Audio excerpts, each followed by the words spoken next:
Hello friends, எல்லோருக்கும் வணக்கம். Welcome to investor channel. Today market பார்த்துருப்பீங்க. மார்க்கெட் இன்னைக்கு பார்த்தீங்கன்னா ஃப்ளாட்டாக ஓப்பன் ஆகுனது. அப்புறம் போக போக நல்ல ஒரு பாசிட்டிவ் ட்ரெண்டில் தான் ட்ரேட் ஆகிட்டு இருக்கு. நிஃப்டி 50 403 பாயிண்ட்ஸ் பாசிட்டிவ்ல இருக்கு. 24,809 பாயிண்ட்ஸாக இருக்கு.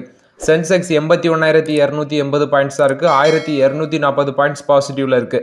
நிஃப்டி பேங்க் 51,260 பாயிண்ட்ஸாக இருக்கு. 371 பாயிண்ட்ஸ் பாசிட்டிவ்ல இருக்கு. நிஃப்டி ஐடி 41,049 பாயிண்ட்ஸில் ட்ரேட் ஆகிட்டு இருக்கு. 994 பாயிண்ட்ஸ் பாசிட்டிவ்ல இருக்கு. பிஎஸ்சி ஸ்மால் கேப் 580 பாயிண்ட்ஸ் பாசிட்டிவ்ல இருக்கு. 54,338 பாயிண்ட்ஸா இருக்கு. நெக்ஸ்ட் பாத்தீங்கன்னா மார்க்கெட்ல ஃபாரின் இன்ஸ்டிடியூஷனல் இன்வெஸ்டர்ஸ் பணத்தை பட்ஜெட்டுக்கு அப்புறம் அதிகமாட்டு வெளியெடுத்திருக்காங்க. அப்படி நியர்லி $1 பில்லியன் மேல வெளியெடுத்திருக்காங்க. ஸோ மோரராட்டு பார்த்தீங்கன்னா பட்ஜெட் அன்னைக்கு ஒரு 2,900 கோடி சம்திங் வித்துருந்தாங்க. அடுத்த நாள் 5,000 கோடிக்கு மேலே வித்துருந்தாங்க. நேற்று பார்த்தீங்கன்னா கிட்டத்தட்ட ஒரு 2,600 கோடி கிட்ட வித்துருந்தாங்க. ஓவரால் 10,000 கோடிக்கு மேலே வெறும் 3 நாளில் அவங்க மார்க்கெட்ல பணத்தை வெளியே எடுத்திருக்காங்க ஃபாரின் இன்ஸ்டிடியூஷனல் இன்வெஸ்டர்ஸ். மார்க்கெட் கீழே விடுறதுக்கு அதுவும் ஒரு முக்கிய ரீசனாக இருந்திருக்கு. ஸோ நிறைய பேர் அதை நான் சொல்லியிருந்தேன், இப்போதைக்கு எந்த ஷேர்லையுமே என்ட்ரி கொடுக்க வேண்டாம், ப்ராஃபிட் புக்கிங் நடக்குது அப்படின்னு சொல்லி பட்ஜெட்டில் சில செக்டாருக்கு பார்த்தீங்கன்னா அதுவும் இன்ஃப்ராஸ்ட்ரக்சருக்கு பணம் ஒதுக்கி இருக்காங்க. பட் ஸ்பெசிஃபிக்காட்டி எந்த செக்டாருக்கும் பெருசாக நிதி ஒதுக்காததுனால இந்த ஷேர் எல்லாமே கீழே விழுந்திருக்கு. அதை நான் சொல்லியிருந்தேன், இந்த கொச்சின் ஷிப்யார்டு, மேசோ கான்டாக்ட் அதுக்கெல்லாம் என்ட்ரி கொடுக்காதீங்க அப்படின்னு சொல்லி. அது ப்ளஸ் இல்லாமல் ரயில்வே ஸ்டாக் நல்ல பெர்ஃபார்மன்ஸ் பண்ண ரயில்வே ஸ்டாக்ஸ் கூட ரீசெண்டாட்டு கொஞ்சம் கீழே விழுந்திருக்கு. ப்ராஃபிட் புக்கிங் ஒரு ரீசன், ஃபண்டிங் பெரிய அளவில் இந்த வாட்டி ரயில்வே செக்டாருக்கு கொடுக்காத ஒரு முக்கிய ரீசன். அது மட்டும் இல்லாமல் ஒருத்தர் கமெண்ட்ல சொல்லியிருந்தாரு, நான் டிஃபென்ஸ் செக்டார் ஸ்டாக்ல என்ட்ரி கொடுக்குறேன், அதுவும் ஹை லெவலில் என்ட்ரி கொடுத்துருந்தேன், இப்போ 12% லாஸ்ட்ல இருக்கேன் அப்படின்னு சொல்லி. ஸோ மோரோராட்டு அவர் இன்வெஸ்ட்மெண்ட் பண்ணியிருக்காரு. நான் சொன்ன பிறகுமே நான் நிறைய வாட்டி அப்டேட் பண்ணிட்டேன். ஸோ அவர் இன்வெஸ்ட்மெண்ட் பண்ணியிருக்கிறாரு. 12% லாஸ்ட்ல இருக்குன்னு சொன்னார். ஸோ வெயிட் பண்ணது தவிர வேற வழி இல்லை. ஸோ மேபி அது ஒரு பாசிட்டிவ் ட்ரெண்ட், நீங்கள் வாங்கின லெவலுக்கு வந்துச்சுன்னா எக்ஸிட் பண்ணலாம்ங்கிறது என்னோட ஒப்பீனியன். ஸோ மோரோராட்டு பார்த்தீங்கன்னா இதான் சொல்றது, ஷேர் நல்லா ஹை ப்ரைஸில் இருக்கும்போது நம்ம உள்ள என்ட்ரி கொடுக்குறது இப்படி தான் திசை தெரியாமல் மாட்டோம். இது பார்த்தீங்கன்னா ஃபாரின் இன்ஸ்டிடியூஷனல் இன்வெஸ்டர்ஸை பொறுத்த வரைக்கும் அப்டேட்டு. நெக்ஸ்ட் பார்த்தீங்கன்னா டாடா பவர் 446 ரூபா அந்த ரேஞ்சில் அன்னைக்கு ட்ரேட் ஆகிட்டு இருந்துச்சு மார்க்கெட்டில். ஒருத்தர் டவுட்டும் கேட்டிருந்தாரு கமெண்ட்ல. ஸோ இன்னைக்கு மட்டுமே 5% மேலே ரேலியாக இருக்குது. ஸோ மோரோராட்டு டாடா பவர் நம்ம கன்சிடர் பண்ணி நல்ல ஒரு ரிட்டர்ன்ஸில் தான் இருக்கிறோம். யூபிஎஸ் பார்த்தீங்கன்னா இன்னைக்கு டாடா பவர் ஷேர் ப்ரைஸ் மேலே போகிறதுக்கு இன்டர்நேஷனல் ப்ரோக்கரேஜான யூபிஎஸ் என்ன சொல்லியிருந்தாங்கன்னா, இது இந்த ரேஞ்சிலேருந்து ஒரு 21% அப்சைட் போக வாய்ப்பு இருக்குது அப்படின்னு சொல்லி ஒரு டார்கெட் ப்ரைஸும் கொடுத்துருந்தாங்க. 510 ரூபா வரைக்கும் போகும்னு சொல்லியிருக்காங்க ப்ரீவியஸ் க்ளோசிங் ப்ரைஸ்லேருந்து. இன்னைக்கு டாடா பவர் மேலே போகிறதுக்கு இது ஒரு முக்கியமான ரீசன். பட் இப்போதைக்கு உள்ள என்ட்ரி கொடுக்க முடியும்னா வாய்ப்பு இல்லை. டாடா பவர் ஃபினான்ஷியல் 25ல 20,000 கோடி கேபிட்டல் எக்ஸ்பெண்டிச்சருக்கு ஸ்பெண்ட் பண்ணும் அப்படிங்கிற ஒரு அப்டேட்டும் கொடுத்துருந்தாங்க மோரோராட்டு. இது டாடா பவரை பொறுத்த வரைக்கும் பாசிட்டிவ் அப்டேட்டு. டாடா ஸ்டீல் பார்த்தீங்கன்னா நம்ம 184 ரூபா போச்சு. அதுக்கப்புறம் பார்த்தீங்கன்னா கீழே இறங்கிட்டு இருக்கு. 159 ரூபா வரைக்கும் இறங்கி இருந்துச்சு. 157 ரூபா வரைக்கும் வந்துச்சுன்னு நினைக்கிறேன். ஸோ நான் லாஸ்ட் வீடியோவில் அப்டேட் பண்ணியிருந்தேன், பேசாமல் 184 ரூபா தாண்டி போகும்போது ப்ராஃபிட் புக் பண்ணியிருக்கலாம், இப்போ ரொம்பவே இறங்கிடுச்சு, ரொம்பவே கஷ்டமாக இருக்குது அப்படின்னு சொல்லி நான் அவங்கள்ட்ட அப்டேட் பண்ணியிருந்தேன். மோரோராட்டு இன்னைக்கு 3% ஏற்றிருக்காங்க. பட் மார்னிங் காலையில் ஒருத்தர் கமெண்ட் பண்ணியிருந்தாரு. ஸோ அவர் 250 ஸ்டாக் டாடா ஸ்டீல் வாங்க இருக்கிறேன், உங்கள் சஜஷன் என்னன்னு கேட்டாங்க. நான் இப்போதைக்கு இந்த டைமில் உள்ள என்ட்ரி கொடுக்கறது கொஞ்சம் ரிஸ்க் தான். ஸோ இப்போதைக்கு அவாய்ட் பண்ணுங்கன்னு தான் நான் சொல்லியிருக்கேன். டாடா ஸ்டீலில் இப்போதைக்கு நான் உள்ள என்ட்ரி கொடுக்க மாட்டேன். நெக்ஸ்ட் டாடா ஸ்டீல், இந்த ஸ்டீல் கம்பெனிஸை பொறுத்த வரைக்கும் ஒரு அப்டேட் வந்திருக்கு. ஜேஎஸ்டபிள்யூ ஸ்டீலோட சஜன் ஜிண்டால் என்ன சொல்லியிருக்காருன்னா, இந்தியாவில் பார்த்தீங்கன்னா ஸ்டீல் இம்போர்ட் பண்ணுறது ஜாஸ்தியாக இருக்குது, இதனால இந்தியாவில் இருக்க ஸ்டீல் கம்பெனிஸ்க்கு ப்ராஃபிட் அடி வாங்குது அப்படின்னு சொல்லியிருக்காங்க, பிஸ்னஸ் அடி வாங்குது. மோரோராட்டி இந்தியா இம்போர்ட் பண்ண ஸ்டீல் பார்த்தீங்கன்னா எக்ஸ்போர்ட் பண்ண ஸ்டீல் 7.5 மில்லியன் டன்ஸாக இருக்குது. அதை இம்போர்ட் பண்ணது 8.3 மில்லியன் டன்ஸாக இருக்குது. ஸோ இதனால குறிப்பாக சைனீஸோட ஸ்டீல்ஸ் அதிக அளவில் உள்ள இம்போர்ட் ஆகுறதுனால நம்ம டொமஸ்டிக் ஸ்டீல் கம்பெனிஸோட ப்ராஃபிட் பிஸ்னஸ் அடி வாங்குது அப்படின்னு சொல்லியிருக்காங்க. மோரோராட்டு இது பார்த்தீங்கன்னா டாடா ஸ்டீலை பொறுத்த வரைக்கும் அப்டேட்டு, ப்ளஸ் ஸ்டீல் கம்பெனிஸை பொறுத்த வரைக்கும் அப்டேட்டு. டாடா ஸ்டீல் இப்போதைக்கு உள்ள என்ட்ரி கொடுக்க வேண்டாங்கிறது என்னோட ஒப்பீனியன். நெக்ஸ்ட் பார்த்தீங்கன்னா மகாநகர் கேஸ் ரிசல்ட்ஸ் அனௌன்ஸ் பண்ணியிருக்காங்க. ஆக்சுவலாக அந்த ஸ்டாக் பற்றி ஒருத்தர் கமெண்ட்லையும் கேட்டிருந்தாரு. ஸோ 7.4% ப்ராஃபிட் இன்க்ரீஸ் ஆயிருக்கு. 285 கோடி பண்ணியிருக்காங்க. சேம் குவார்டர் லாஸ்ட்டில் 265 கோடி இருந்துச்சு. முந்தின குவார்டரில் 265 கோடி தான் பண்ணியிருந்தாங்க. ஸோ ப்ராஃபிட் பார்த்தீங்கன்னா இன்க்ரீஸ் ஆயிருக்கு. ரெவன்யூ 1.5% இன்க்ரீஸ் ஆயிருக்குன்னு சொல்லியிருக்காங்க. 1,590 கோடி பண்ணியிருக்காங்க. எபிட்டா 6.3% இன்க்ரீஸ் ஆயிருக்கு. 418 கோடியா இருக்கு. எபிட்டா மார்ஜின் 26.3% இருக்கு. இதுக்கு முன்னாடி 25.1% இருந்திருக்கு. நெட் ப்ராஃபிட் நான் சொன்ன மாதிரி 7.4% இன்க்ரீஸ் ஆயிருக்கு. 265 கோடி சேம் குவார்டர் லாஸ்ட் இயர்லையும் சரி, முந்தின குவார்டர்லையும் சரி, மோரோராட்டி இயர் பேசிஸ்லையும் சரி, குவார்டர் ஆன் குவார்டர் பேஸில் 7.4% இன்க்ரீஸ் ஆயிருக்கு. டோட்டல் சேல்ஸ் வால்யூம் பார்த்தீங்கன்னா அந்த குவார்டர் ஆன் குவார்டர் பேஸில் 2.1% இன்க்ரீஸ் ஆயிருக்கு.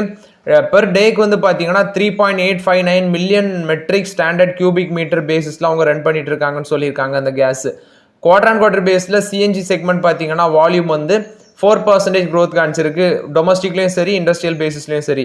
பிஎன்ஜி செக்மெண்ட் பார்த்தீங்கன்னா டவுன் பேசிஸில் இருக்குன்னு சொல்லியிருக்காங்க. வால்யூம் கீழே விழுந்திருக்கு 2% மேலே டவுனில் இருக்குன்னு சொல்லியிருக்காங்க. மோரோராட் இது பார்த்தீங்கன்னா மகாநகர் கேஸை பொறுத்த வரைக்கும் ரிசல்ட்ஸ் அப்டேட்டு. மோரோராட் ரிசல்ட்ஸ் பார்த்தீங்கன்னா ப்ராஃபிட்டும் சரி ரெவன்யூவும் சரி குவார்டர் ஆன் குவார்டர் பேஸில் இன்க்ரீஸ் தான் இருக்குது. மோரோராட்டு ஒரு பெட்டர் ரிசல்ட்ஸ் போஸ்ட் பண்ணியிருக்காங்க. மகாநகர் கேஸ் இன்னைக்கு ஷேர் ப்ரைஸ் வந்து 5% மேலே ஏற்றிருந்தாங்க. 1838 ரூபா அந்த ரேஞ்சில் ட்ரேட் ஆகிட்டு இருக்கு. ஒரு ஹையாட்டு 1842 ரூபா வரைக்கும் போச்சு. ஸோ மோரோராட்டு பார்த்தீங்கன்னா இப்போதைக்குள்ள என்ட்ரி கொடுக்க வேண்டாங்கிறது என்னோட அப்டேட்டு. இந்த பஜாஜ் ஆட்டோட சிஎன்ஜி பைக் லான்ச் பண்ணதுனால இந்த மகாநகர் கேஸ் எல்லாமே பெனிஃபிட் அடைய வாய்ப்புகள் இருக்குது. ஏன்னா அந்த சிஎன்ஜி ஃபியூல்னால இவங்க சிஎன்ஜி ஃபியூல் மேனுஃபேக்சர் பண்ணுறதுனால இந்த செக்டார் ஸ்டாக் எல்லாமே பயனடைய வாய்ப்பு இருக்குது. ஸோ மகாநகர் கேஸ் எல்லாமே இப்போ கொஞ்சம் மேலே தான் இருக்குது. இப்போதைக்குள்ள என்ட்ரி கொடுக்க வேண்டாங்கிறது என்னோட ஒப்பீனியன். நெக்ஸ்ட் பார்த்தீங்கன்னா சில கமெண்ட்ஸில் வந்து நீங்கள் டவுன் கேட்டிருந்தீங்க. ஃபர்ஸ்ட் என்ஹெச்பிசி பார்த்தீங்கன்னா 104 ரூபா அந்த ரேஞ்சில் ட்ரேட் ஆகிட்டு இருந்துச்சு. மோரோராட்டு என்ஹெச்பிசி எல்லாம் பார்த்தீங்கன்னா இப்போதைக்கு இந்த ஸ்டாக்ல அவாய்ட் பண்ணுறது நல்லது. அடுத்தது ஐஆர்எஃப்சி கேட்டிருந்தீங்க. ஸோ ஐஆர்எஃப்சி நான் அப்டேட் பண்ணியிருக்கேன். ஸோ அதில் ஆப்பர்ச்சுனிட்டிக்காண்டி வெயிட் பண்ணிட்டு இருக்கிறேன். ஷேர் கொஞ்சம் இறங்கியிருக்கு 229 ரூபா சம்திங் போயிட்டு பார்த்தீங்கன்னா இப்போ 184 ரூபா வந்திருக்கு. ஸோ அதில் ஒரு ஆப்பர்ச்சுனிட்டி நானும் வெயிட் பண்ணி தான் இருக்கிறேன்.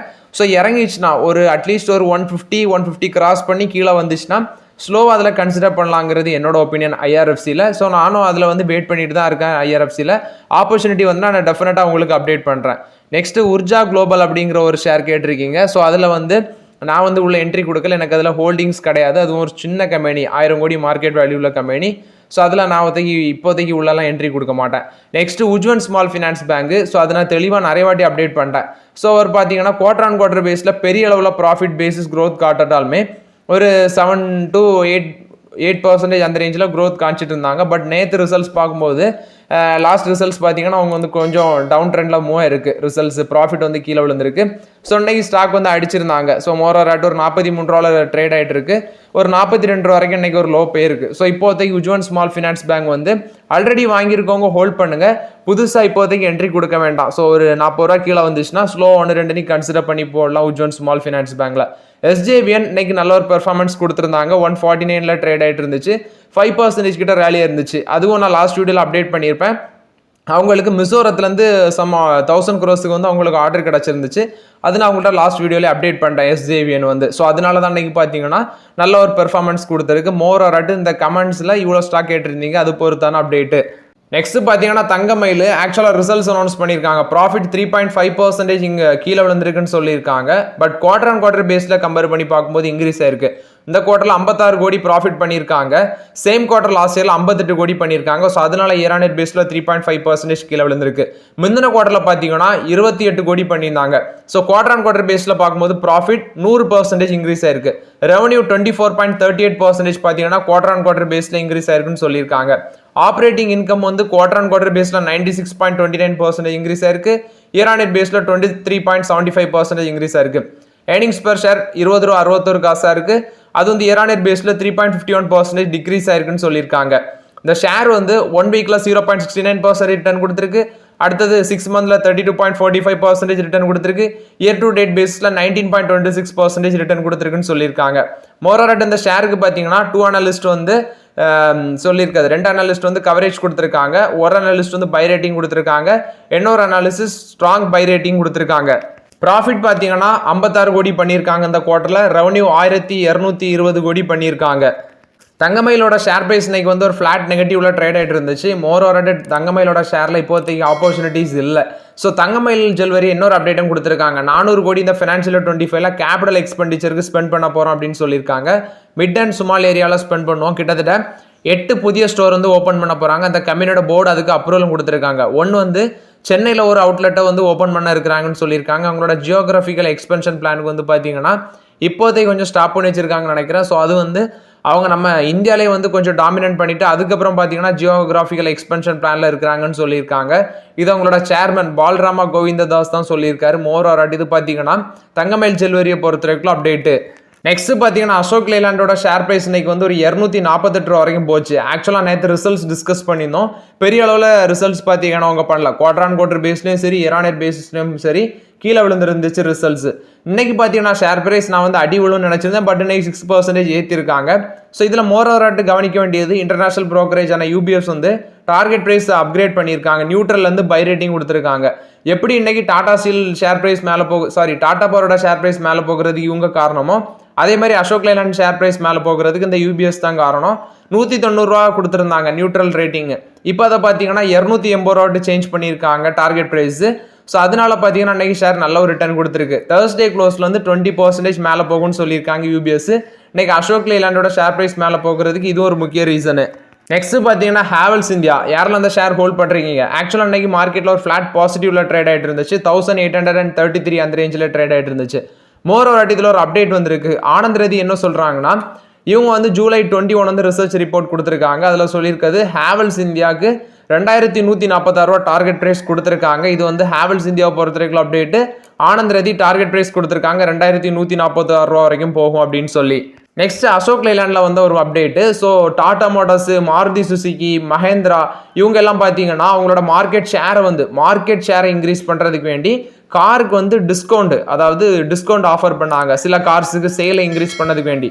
இப்போ அசோக் லைலாண்ட் என்ன கொடுத்துருக்காருன்னா, அசோக் லைலாண்டோட சிஇஓ என்ன சொல்லியிருக்காருன்னா, மார்க்கெட் ஷேரை கெயின் பண்ணுறதுக்கு வேண்டி நாங்கள் வந்து டிஸ்கவுண்ட் ஆஃபர் கொடுக்க மாட்டோம் அப்படின்னு சொல்லி அசோக் லைலாண்டோட சிஇஓ சொல்லியிருக்காரு. இது மோரோவராட்டு அசோக் லைலாண்டை பொறுத்த வரைக்கும் அப்டேட்டு. நெக்ஸ்ட் சன்ஃபார்மாவில் வந்து அப்டேட்டு. சன்ஃபார்மாவுக்கு பார்த்தீங்கன்னா ஒரு யூஎஸ் எஃப்டிஏ வந்து ஒரு அப்ரூவல் கிடச்சிருக்கு இவங்களோட ஒரு நியூ ட்ரக் அப்ளிகேஷனுக்கு, டியூராக்சிலிட்டிம் அப்படிங்கிற ஒரு ட்ரக். ஸோ இது வந்து பார்த்தீங்கன்னா அலோபீசியா அரியேட்டே அப்படிங்கிற ஒரு ட்ரீட்மெண்ட்டுக்கு யூஸ் பண்ணுவாங்கன்னு சொல்லியிருக்காங்க. இதை வந்து லெக்ஸெல்வி அப்படிங்கிற ஒரு பிராண்டில் தான் அந்த ட்ரக்கை பிராண்ட் பண்ணியிருக்காங்க. ஸோ 8 mg டேப்லெட்ஸில் வந்து அடல்ட்ஸுக்கு இந்த ட்ரீட்மெண்ட்டுக்கு யூஸ் பண்ணலாம் அப்படின்னு சொல்லியிருக்காங்க. ஸோ அந்த ட்ரக்கு வந்து யூஎஸ் எப்படி அப்ரூவலும் கொடுத்துருக்காங்க, அலோபேசியா ட்ரீட்மெண்ட் ட்ரக். ஸோ அதோட நேம் வந்து டியூராக்சிலிட்டிம் அப்படின்னு சொல்லியிருக்காங்க. ஸோ இந்த ட்ரக் பார்த்தீங்கன்னா பொட்டன்ஷியல் சேல்ஸ் வந்து $200 million நெக்ஸ்ட் 3 to 4 இயர்ஸில் இருக்கும் அப்படின்னு சொல்லியிருக்காங்க. சன்ஃபார்மாவோட ஸ்பெஷாலிட்டி போர்ட்ஃபோலியோவில் இதை ஆட் பண்ணுறாங்க. ஸோ நெக்ஸ்ட் 2 to 3 இயர்ஸில் $200 million வரைக்கும் இதில் வந்து சேல்ஸ் எக்ஸ்பெக்ட் பண்ணுறாங்க. இது மோரோவராட்டு சன்ஃபார்மா பொறுத்த வரைக்கும் பாசிட்டிவ் அப்டேட்டு. நெக்ஸ்ட் பார்த்தீங்கன்னா ஐடிசியோட ஆனுவல் ஜெனரல் மீட்டிங் இன்னைக்கு நடந்திருக்கு. அதில் சிஎம்டி சஞ்சுபுரி என்ன சொல்லியிருக்காருன்னா, ஐடிசியோட சிஎம்டி சஞ்சுபுரி என்ன சொல்லியிருக்காருன்னா, 20,000 கோடி மீடியம் டேமில் நாங்கள் இன்வெஸ்ட்மெண்ட் பண்ண போகிறோம் அப்படின்னு சொல்லியிருக்காங்க. நெக்ஸ்ட் அவரோட ஸ்பீச்சில் பேண்டமிக்கு அப்புறம் அவங்களோட சிகரெட் பிஸ்னஸும் ஹோட்டல் பிஸ்னஸும் ஒரு ரிகவரி ஆகிட்டு வருது. நான் ஹோட்டல் பிஸ்னஸில் நேற்று ஒரு அப்டேட் சொல்லியிருந்தேன். ஸோ ஐடிசியோட கிராஸ் ரெவன்யூ ஃபினான்ஷியல் 24 டோட்டல் ஒரு வருஷம் ஃபுல்லாட்டு 69,446 கோடியாக இருக்குது. ப்ராஃபிட் 20,422 கோடியாக இருக்குது. அதில் வந்து கவனிக்க வேண்டியது அவங்களோட நெட் ரெவன்யூவில் 65% வந்து பார்த்தீங்கன்னா நான் சிகரெட் ரெவன்யூ அப்படின்னு சொல்கிறாங்க. மோஸ்ட் ஆஃப் த ஐடிசி மேலே இருக்க ஒரு பார்வை என்னன்னா, இதில் வந்து அதிகப்படியான ரெவன்யூ வந்து சிகரெட்டில் தான் வருதுன்னு சொல்லியிருக்காங்க. ஸோ நான் சிகரெட் ரெவன்யூ பார்த்தீங்கன்னா இப்போ 65% இருக்குது. அப்போ சிகரெட்லேருந்து வர ரெவன்யூ 35% இருக்குது அப்படின்னு சொல்லி நம்ம எக்ஸ்பெக்ட் பண்ணலாம். ஸோ சிகரெட் பிஸ்னஸோட ரெவன்யூ CAGR பார்த்தீங்கன்னா 13.5% இருக்குது லாஸ்ட் 2 இயர்ஸில் அப்படின்னு சொல்லியிருக்காங்க. நெக்ஸ்ட் அவங்களோட ஹோட்டல் பிஸ்னஸ் பார்த்தீங்கன்னா இன்னும் எமர்ஜ் ஆகிட்டு வருது. அதுலேருந்து ரெவன்யூ 3000 கோடி வந்திருக்கு ஃபினான்ஷியல் 24ல். எபிட்டா 1000 கோடியை கிராஸ் பண்ணியிருக்குன்னு சொல்லியிருக்காங்க. வேல்யூ வந்து ஐடிசியோட வேல்யூ ஆடட் பார்த்தீங்கன்னா லாஸ்ட் 4 இயர்ஸில் 24.2 ட்ரில்லியனாக இருக்குன்னு சொல்லியிருக்காங்க. அதே 16.1 ட்ரில்லியன் வந்து அவங்களோட எக்ஸெக்யூரில் வந்து அக்யூர் ஆயிருக்குன்னு சொல்லியிருக்காங்க. ஸோ ரீசெண்டாக தான் ஹோட்டல் பிஸ்னஸை டிமர்ஜ் பண்ண போகிறோம்னு சொல்லியிருந்தாங்க. ஸோ அந்த ஐடிசியோட ஃபாரின் எக்ஸ்சேஞ்ச் ஏர்னிங்ஸ் பார்த்தீங்கன்னா கிட்டத்தட்ட ஃபினான்ஷியல் 20லேருந்து பார்க்கும்போது டபுளாக இருக்குன்னு சொல்லியிருக்காங்க. 9,500 கோடியாக இருக்குன்னு சொல்லியிருக்காங்க. அவங்களோட நேபரிங் மார்க்கெட்லாம் நல்லாவே க்ரோத் இருக்குது. குறிப்பாட்ட அவங்களோட சப்சிடரி எஃப்எம்சிஜி ஃபெசிலிட்டிஸில் அவங்களோட subsidiary Surya Nepal private limited அப்படிங்கிற ஒரு கம்பெனி இருக்குது. ஸோ அதுவும் பார்த்தீங்கன்னா க்ரோத் கான்செப்ட் தான் வருதுன்னு சொல்லியிருக்காங்க. மோரோவராட்டு இது ஐடிசியை பொறுத்த வரைக்கும் பாசிட்டிவ் அப்டேட். ஷேர் பிரைஸ் இன்னைக்கு பார்த்தீங்கன்னா ஒரு ஃபிளாட் பாசிட்டிவ்ல ட்ரேட் ஆகிட்டு இருந்துச்சு ஐடிசி. இது ஐடிசியை பொறுத்த வரைக்கும் overall update. AU small finance பேங்க்ல வந்து அப்டேட். இவங்க யூனிவர்சல் பேங்க் லைசன்ஸுக்கு வேண்டி பார்த்தீங்கன்னா இந்த மாசத்துல அப்ளை பண்ணுவாங்க அப்படின்னு சொல்லியிருக்காங்க. இது ஏயு ஸ்மால் ஃபினான்ஸ் பேங்கை பொறுத்த வரைக்கும் அப்டேட்டு. நெக்ஸ்ட் சவுத் இந்தியன் பேங்க்ல வந்து அப்டேட். சவுத் இந்தியன் பேங்க் பார்த்தீங்கன்னா பியாண்ட் கேர்ல வந்து எக்ஸ்பேண்ட் பண்ண போறாங்க அப்படின்னு சொல்லி ஐடியாவில் இருக்கிறாங்களாம். இது வந்து MD and CEO தான் சொல்லியிருக்காரு. அது மட்டும் இல்லாமல் அவங்களோட லோனை வந்து மிக்ஸ் பண்ணி ஃபோக்கஸ் பண்ணுறாங்க. அதாவது இவங்க இப்போ கார்பரேட்டுக்கு தான் அதிகப்படியாக லோன் கொடுக்குறாங்கன்னு சொல்லியிருக்காங்க. இனி மைக்ரோ ஸ்மால் அண்ட் மீடியம் என்டர்பிரைசஸ்லையும் MSME ரீட்டைல் செக்டர்லையும் அதிக அளவில் லோன் கொடுக்குறாங்க அப்படின்னு சொல்லியிருக்காங்க. இது மோரோவராட்டு சவுத் இந்தியன் பேங்கை பொறுத்த வரைக்கும் அப்டேட். ஸோ ஓகே ஃப்ரெண்ட்ஸ், ஆக்சுவலாக அந்த வீடியோவில் சில இம்பார்ட்டன்ட் அப்டேட்ஸ் எல்லாமே டிஸ்கஸ் பண்ணோம். அந்த வீடியோ உங்களுக்கு பயனுள்ளதாக இருக்கும்னு நினைக்கிறேன். பயனுள்ளதாக இருந்துச்சுன்னா லைக் பண்ணுங்கள், சப்ஸ்கிரைப் பண்ணுங்கள், கமெண்ட் பண்ணுங்கள். Okay friends, thank you.